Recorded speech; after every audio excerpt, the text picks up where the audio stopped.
Океаните и тяхната роля за климата. Нашите необятни океани не са само дом на безброй същества, те играят голяма роля за климата на Земята.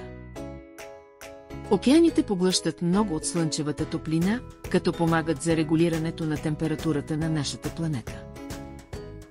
Те също поглъщат въглероден диоксид, един от парниковите газове, което помага за забавяне на глобалното затопляне.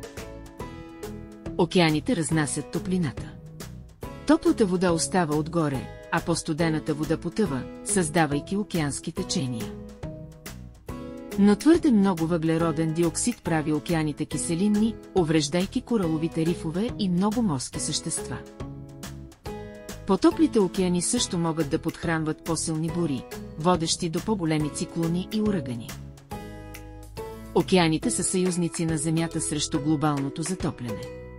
Зачитането и защитата им е от решаващо значение за балансиран климат.